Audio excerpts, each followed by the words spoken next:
Can a single architect change and redefine the architecture for a country? Usually, the answer is no. History is never made by just one person. But every once in a while, someone comes along to prove that wrong.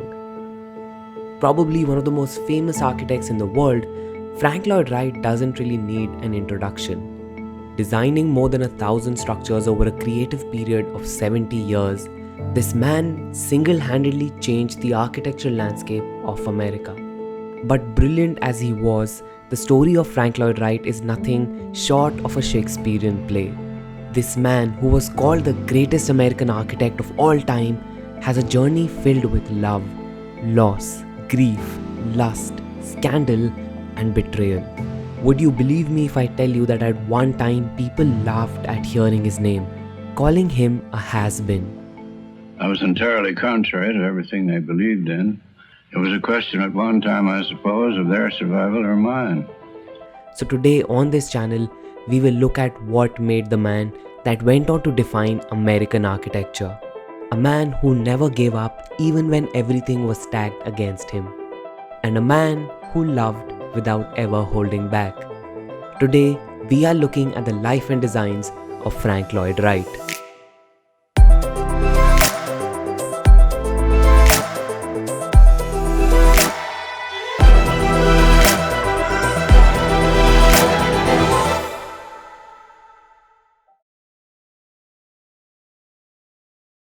Frank was born on June 8, 1867 in Wisconsin.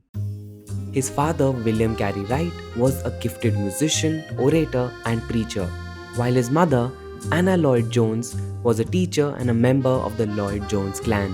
When Anna was pregnant with Frank, she had already declared that she expected her child to grow up and build beautiful buildings. She decorated his nursery with engravings of English cathedrals and even got him geometric blocks to play with, which wasn't really a thing children played with back in 1867. So from a very early age, Wright's imagination and creativity was stirring up, all thanks to his mother.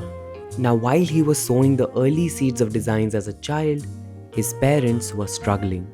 In the year 1885, after a lawsuit, Frank's parents officially got a divorce. And that was the last time Frank ever saw his father.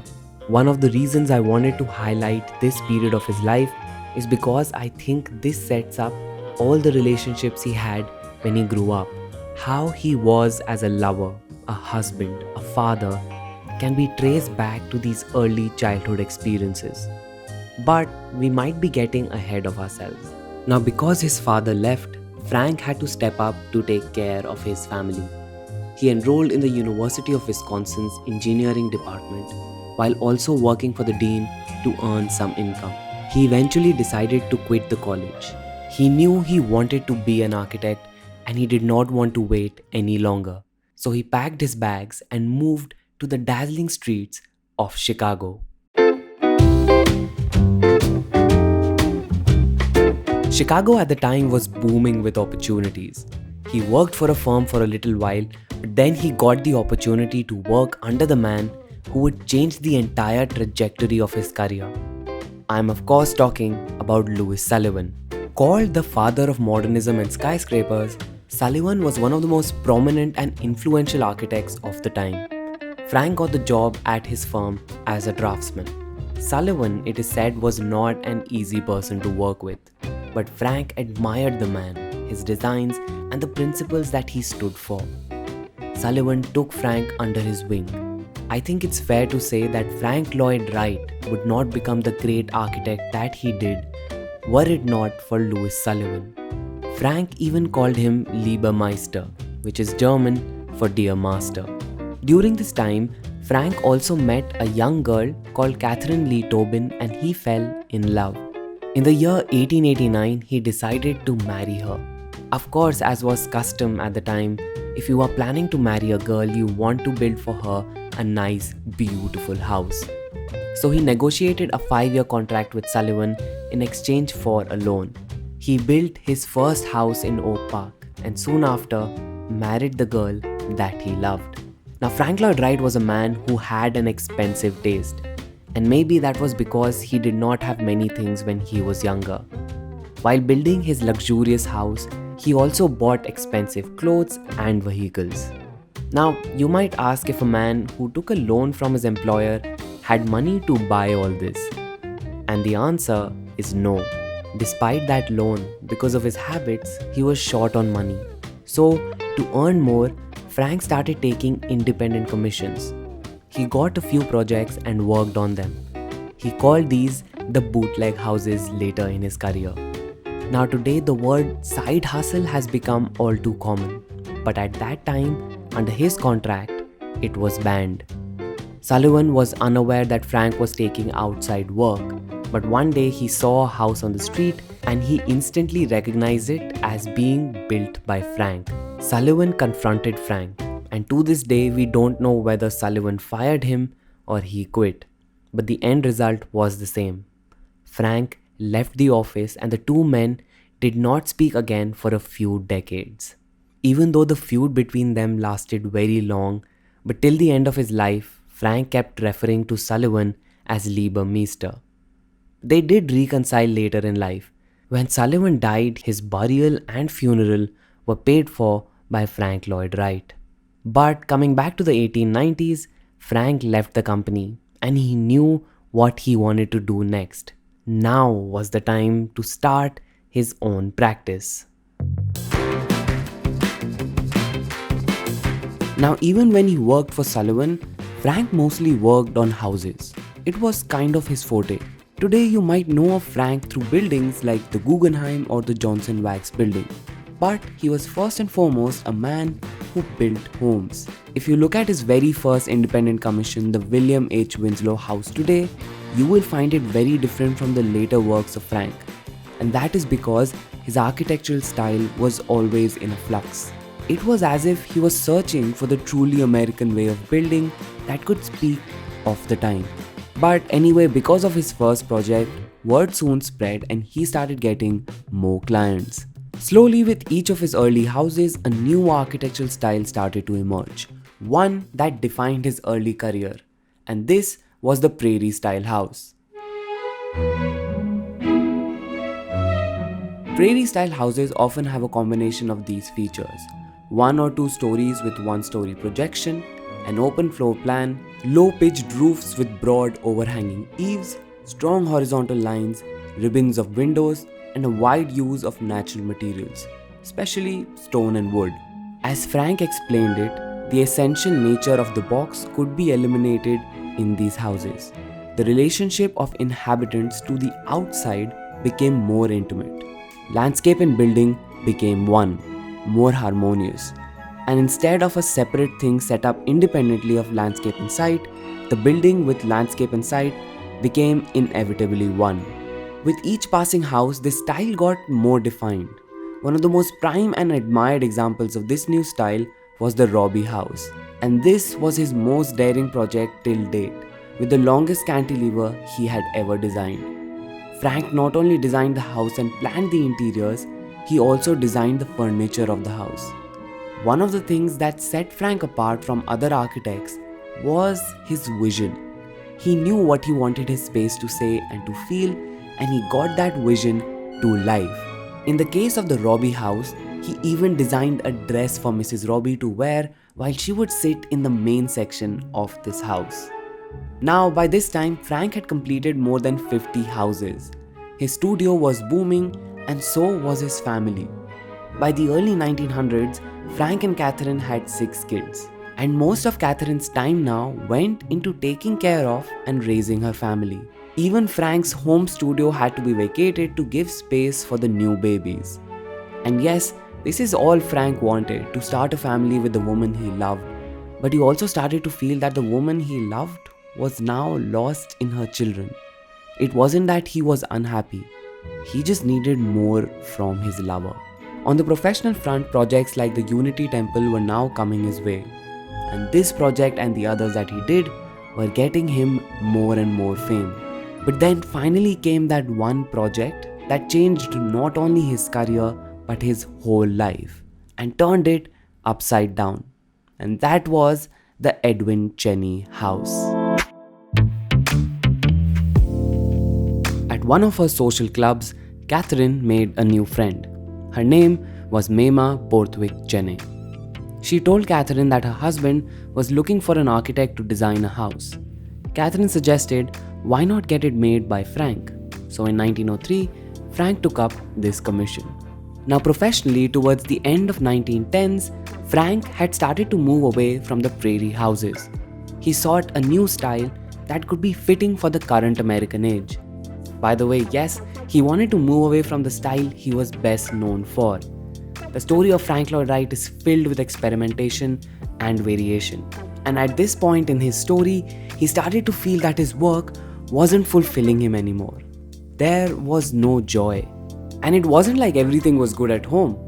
Now I told you how Catherine spent most of her time with the children. And Frank started to feel a lack of love.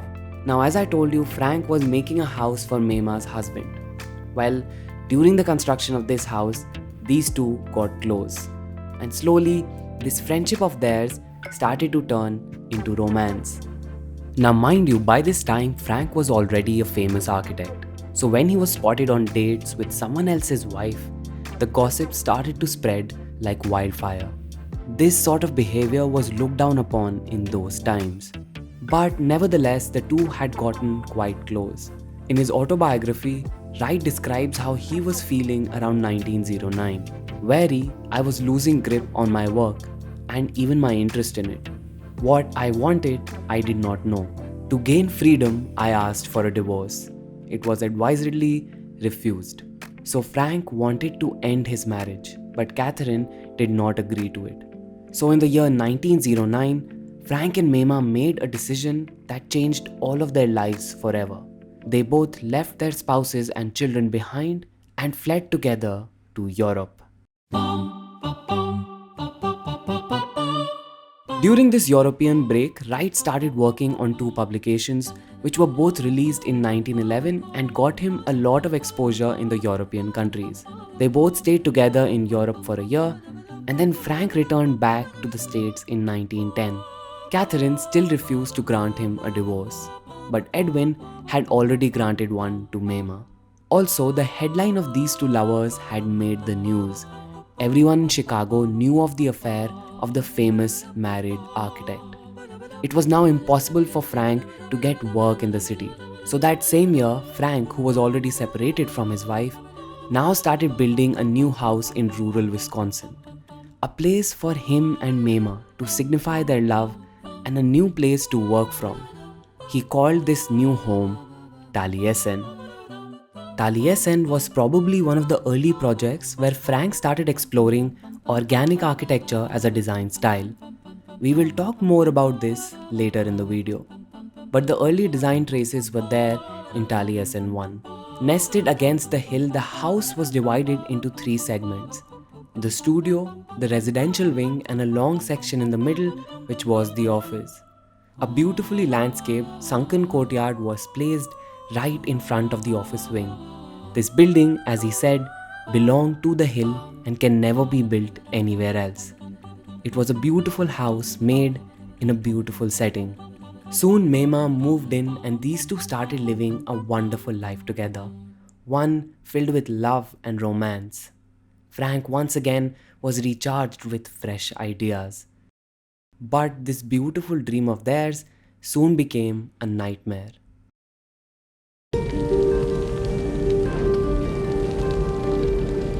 On 15th August 1914, while Frank was working in Chicago, a servant, Julian Carlton, set fire to the living quarters of Taliesin and then murdered 7 people with an axe as the fire burned. The people who died included Mema and her 2 children. To this day, we do not know what the reason was, but what we do know is that just in one night, in one act of violence, Frank lost everything that was dear to him. He lost his house, he lost his studio, but most of all, he lost his love.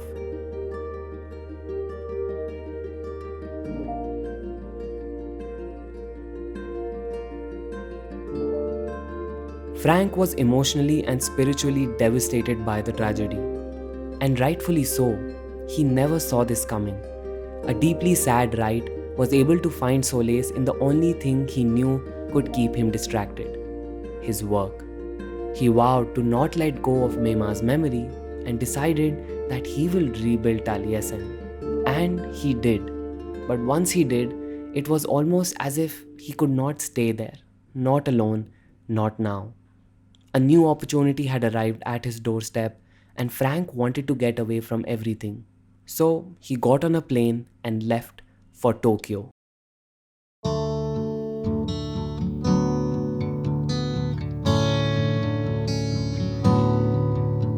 This was not a leisure trip but rather a work trip. Frank was commissioned to build a brand new imperial hotel in Tokyo. The Japanese government invited him to create a brand new Western style facility that could excite foreign travelers to come and stay there. Frank had something different in mind. He created a brick tower that would become one of 20th century's last significant hand-built structures. He did it in a Mayan revival design style that not only felt strange and fascinating to Europeans and Americans, but also to the Japanese. This was Frank's first foreign commission, and it was from a country whose art and architecture he so deeply admired. By the way, this hotel has inspired many architects worldwide. Tadao Ando even says that visiting this hotel is when he finally decided that he wanted to practice architecture. And that is the beauty of being an architect. Your legacy goes far and beyond your own life. Anyway, we are nowhere even close to discussing the legacy of Frank Lloyd Wright. There is so much of this story we haven't even touched. Now, in just a few years' time, Frank's life had changed dramatically. So many events happened back to back that completely transformed his personal and professional life. Our chain of events start in 1914. The devastating fire had left Frank in shambles. As I told you, he devoted himself to his work. Well, it wasn't just his work that kept him sane and got him off his spiral. A little while after Mema's death, some say it was weeks, some say it was months, Frank actually became involved with a new woman, and her name was Miriam Noel. They got romantically involved very fast. Next, we come to the year 1916. Frank started to work on the Imperial Hotel in Tokyo. With a budget of $4.5 million, this was his biggest project till date. He of course visited Tokyo frequently for this project, and while he visited, he also took along Miriam. By the way, Miriam at this time was addicted to morphine. Their relationship was not one of the most loving ones. The two had problems right from the start. Also, remember, at this time, Frank was still married to Catherine. But that all changed in the year 1922. Catherine finally agreed they could get a divorce. But there was one condition. Frank had to wait 1 year after getting divorced to remarry. Frank agreed, and the two finally parted ways. This was also the year the Imperial Hotel in Japan finally opened. By the way, it wasn't like Frank by this time was not working on other projects. He certainly was, but this was one of the most defining projects of his career. But a year later, tragedy struck. In the year 1923, Frank was now free to marry Miriam.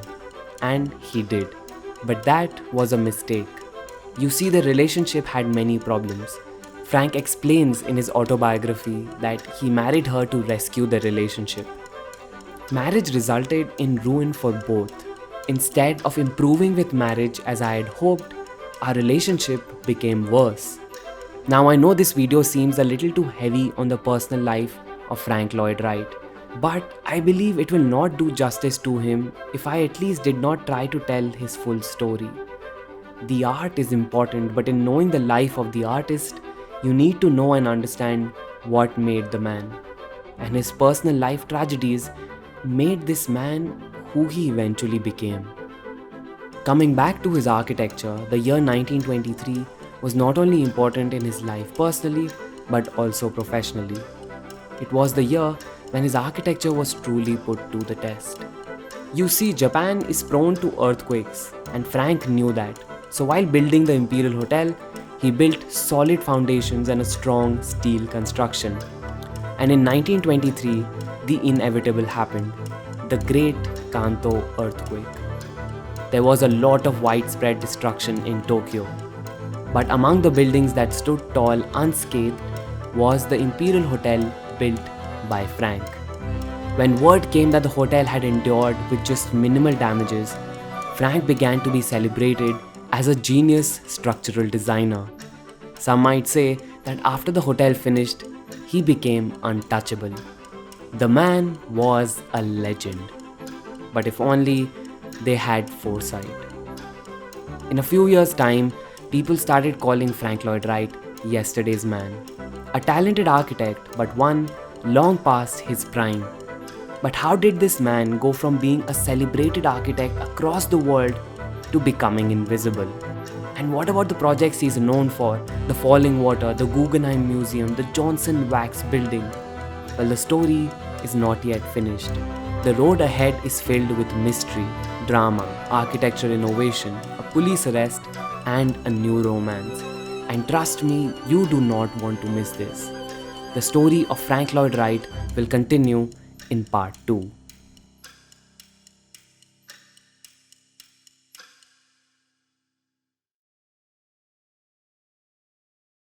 Hey guys, that was part 1 of my documentary on the life story of Frank Lloyd Wright. Trust me, we're only halfway done in this documentary. This man had such a tumultuous and crazy life.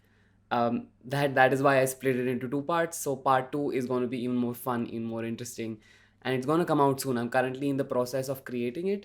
So as soon as I'm done, I'll put it up soon.